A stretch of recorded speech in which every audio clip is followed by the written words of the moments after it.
कृतिका को बंदी बनाने के बाद असलम ने उसके साथ बदतमीजी करनी शुरू कर दी थी। वो उसके शर्ट के बटन ही खोल रहा था कि तभी बेहोश पड़े सिद्धार्थ को अचानक से होश आ गया था और उसने असलम को एक ही घुस्से में दूर जा फेंका था। सिद्धार्थ के हाथों असलम को मार खाते देखकर उसका साथी जो मार्शल आर्टिस्ट था, वो सिद्धार्थ के ऊपर हमला करने के लिए गुलाटियां मारते हुए उसके पास आ गया था। लेकिन सिद्धार्थ ने उसे अपने ऊपर हमला करने का मौका ही नहीं दिया था और एक ही बार में उसे ढेर कर दिया था। अपने सबसे मजबूत साथी को मरता देखकर असलम के होश उड़ गए थे। उसने अपने पिस्तौल से सिद्धार्थ के ऊपर दनादन गोलियां बरसानी शुरू कर दी थी, लेकिन सिद्धार्थ उन गोलियों से बचता हुआ असलम की ओर बढ़ गया था। सिद्धार्थ को गोलियों से बचकर अपनी ओर आता देखकर असलम को अपनी मौत दिखाई देने लगी थी। सिद्धार्थ ने उसके पास पहुंचकर अपनी मौत की मुट्ठी को एक्टिवेट कर दिया था और जैसे ही वो असलम के ऊपर वार करने जा रहा था कि उसके कानों में आदित्य शर्मा का नाम पुकारे जाने की आवाज सुनाई पड़ी और उस आवाज को सुनकर सिद्धार्थ के हाथ अपने आप रुक गए थे। आदित्य शर्मा, ये आदित्य शर्मा है। सिद्धार्थ को दोबारा से वो आवाज सुनाई पड़ी और उस आवाज को सुनकर सिद्धार्थ ने जब आवाज आने वाली दिशा की ओर देखा तो उसके पैर अपने आप ही उस आदमी की तरफ बढ़ गए थे जिसने सिद्धार्थ को आदित्य शर्मा कहकर पुकारा था। वो आदमी और कोई नहीं बल्कि असलम का चाचा यूसुफ था। सिद्धार्थ को अपनी ओर आता देखकर यूसुफ ने भागने की कोशिश की, लेकिन सिद्धार्थ ने वहीं पड़ी एक लाठी उठाकर उसके ऊपर फेंक दी थी और यूसुफ वहीं गिर गया था। यूसुफ के गिरने के बाद सिद्धार्थ ने दौड़कर उसकी एक टांग पकड़ ली और खींचते हुए लाकर असलम के सामने पटक दिया था। सिद्धार्थ अपने आपे में नहीं था। ऐसा लग रहा था कि जैसे उसे कोई और चला रहा हो। सिद्धार्थ के द्वारा पटके जाने के बाद यूसुफ की चीख ही निकल गई थी, मुझे छोड़ दो, उस दिन मेरी गलती नहीं थी।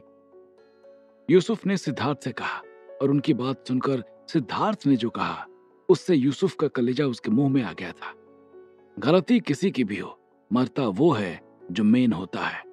इतना कहकर सिद्धार्थ ने यूसुफ के सिर को वहां बनी एक दीवार से टकरा दिया था और उस दीवार से टकराने के बाद यूसुफ का सिर फट गया था और वो बेहोश हो गया था। यूसुफ को बेहोश होता देखकर जो पहलवान बचे थे और जिन्होंने कृतिका, अभिमन्यु और गुरबचन को पकड़ रखा था, वो सब उन लोगों को छोड़कर सिद्धार्थ की तरफ दौड़ पड़े थे। लेकिन सिद्धार्थ अपनी शक्तियों की असीमता पर था। उसने एक एक मुक्के में पहलवानों को धूल चटा दी थी। एक पहलवान जो शरीर से करीब 1.5 कुंतल का था, सिद्धार्थ ने उसे दोनों हाथ से ऐसे ऊपर उठा लिया था मानो उस पहलवान के अंदर कोई जान ही ना हो, और फिर वहीं से उठाकर जमीन पर पटक दिया था। धड़ाम की आवाज के साथ वहां पर हड्डियों के टूटने की आवाज गूंज गई थी। उसको मारने के बाद सिद्धार्थ ने जब असलम की ओर देखा तो पाया कि असलम ने डर के मारे पेशाब कर दिया था। आखो, अपने नेचर कॉल को रोकने की ताकत नहीं है और एक लड़की को छेड़ने चला है। इतना कहकर सिद्धार्थ ने जैसे ही असलम के सिर को दीवार से मारना चाहा कि गुरबचन ने दौड़कर सिद्धार्थ को रोक लिया और बोला, इसको कुछ मत कहना सिद्धार्थ, वरना हम गुल्लू को कभी नहीं ढूंढ पाएंगे। उसके इतना कहते ही सिद्धार्थ अचानक से होश में आ गया था। उसने सामने देखा तो पाया कि उसने असलम के सिर को पकड़ रखा था और असलम कांप रहा था। सिद्धार्थ को कुछ समझ ही नहीं आया कि आखिर में ये सब कैसे हुआ। उसे बस इतना याद था कि किसी ने उसे आवाज दी थी और उसने उठकर उन लोगों को मारना शुरू कर दिया था। गुल्लू कहाँ है असलम? सिद्धार्थ ने असलम की ओर आंख तरेरते हुए पूछा। सिद्धार्थ की आंखों से अभी भी अंगारे बरस रहे थे। सिद्धार्थ की आंखों और चेहरे को देखकर असलम अंदर से कांप गया था। मुझे नहीं पता, मैं बस ट्रक देता हूं, असलम ने सिद्धार्थ को जवाब देते हुए कहा। उसका जवाब सुनकर सिद्धार्थ का गुस्सा और ज्यादा बढ़ गया था और उसने असलम के कान के नीचे एक रैप्टा जमा दिया था। सिद्धार्थ के रैप्टे में इतनी ताकत थी कि उसके पड़ते ही असलम के कान में सीटी बज गई थी और दर्द के मारे उसकी चीख निकल गई थी। मार क्यों रहे हो? बिना मारे भी तो बात कर सकते हो। असलम रुआंसा होते हुए बोला। उसकी सारी हेकड़ी खत्म हो चुकी थी। अब तक अपनी ताकत और आदमियों की धौंस दिखा रहा असलम अब अनुनय विनय की मुद्रा में आ गया था। मैं तुम्हारा टीचर नहीं हूं असलम, और ना तो मेरे स्टूडेंट हो जो मैं तुम्हें समझाता फिरूं। चुपचाप बताओ गुल्लू कहाँ है, वरना अभी सिर्फ थप्पड़ मारा है, अगर बताया नहीं तो टांगे तोड़कर हाथ में दे दूंगा। सिद्धार्थ ने असलम के गाल पर हाथ मारते हुए कहा। असलम अब दोराहे पर फंस चुका था।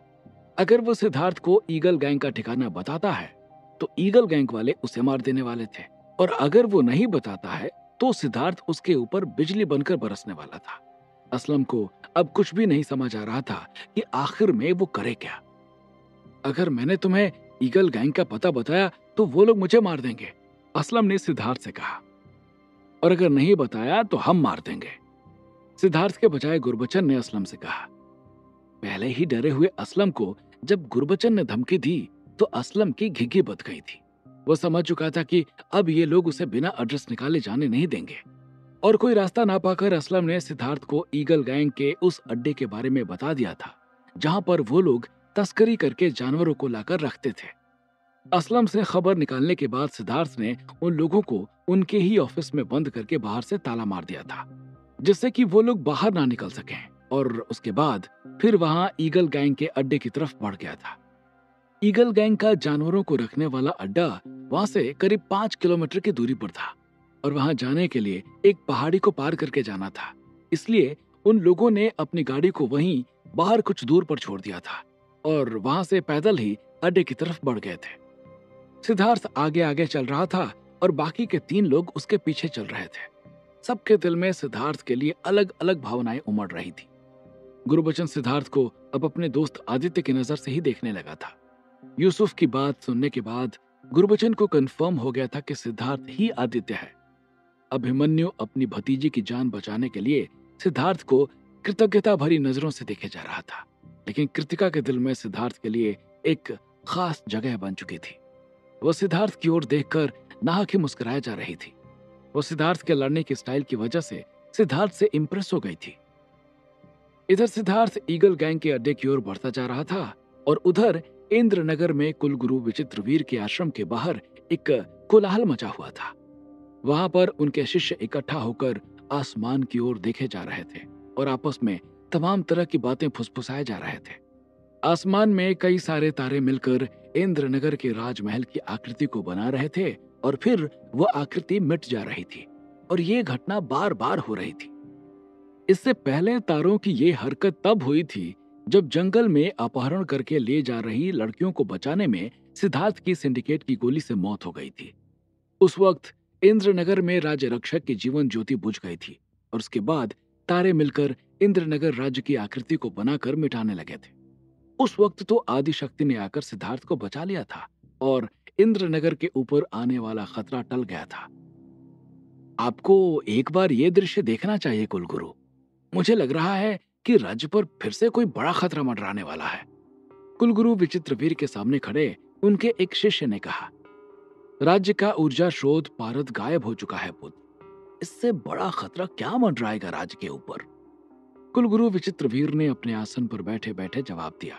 उनके चेहरे से तेज एकदम गायब हो चुका था, और उनके शरीर की चमड़ी बिल्कुल सिकुड़ चुकी थी।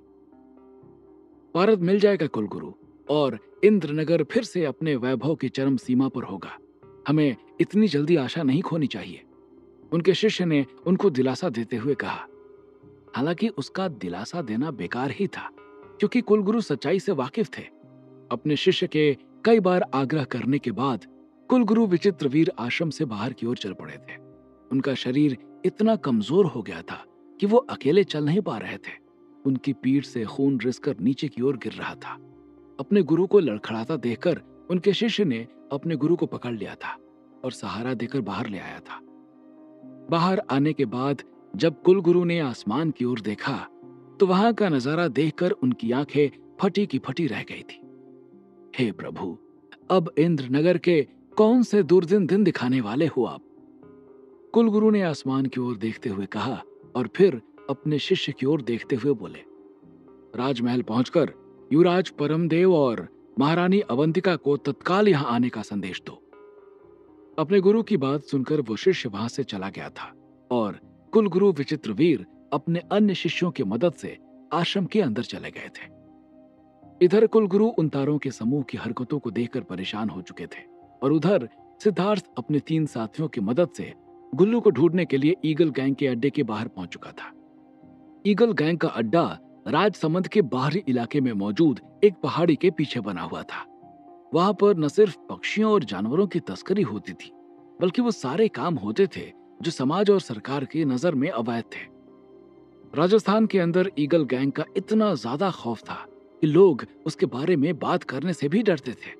लोग ये भी कहते थे कि ईगल गैंग देश की सबसे खतरनाक गैंग सिंडिकेट का ही एक पार्ट है। तो कुछ लोग उन दोनों को आपस में दुश्मन बताते थे। अब इसकी सच्चाई क्या थी, ये कोई नहीं जानता था। हालांकि ऐसा भी नहीं था कि ईगल गैंग के अड्डे तक पुलिस नहीं पहुंच सकती थी।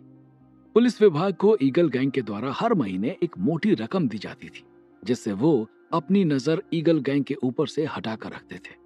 कुछ लोग यहाँ तक कहते थे कि ईगल गैंग के ऊपर राजसमंद के सांसद पृथ्वीराज सिंह का भी हाथ है, इसलिए पुलिस उनके ऊपर हाथ डालने से बचती है। जिस जगह पर पुलिस भी नहीं जा सकती थी, उस जगह पर सिद्धार्थ अपने पालतू जानवर को छुड़ाने के लिए पहुंच चुका था। उसने पहाड़ी पर चढ़कर देखा तो पाया कि वहां पर एक बहुत बड़ी हवेली बनी हुई थी और उस हवेली के ऊपर कई सारे गार्ड्स बंदूक लेकर खड़े हुए थे। सिद्धार्थ इधर उधर अपनी नजर दौड़ाने लगा था कि तभी उसकी नजर वहां खड़े एक ट्रक के ऊपर चली गई थी। उस ट्रक के ऊपर नजर जाते ही सिद्धार्थ की बाँछें खिल गई थी। उस ट्रक को देखने के बाद ये कंफर्म हो चुका था कि गुल्लू वहीं है।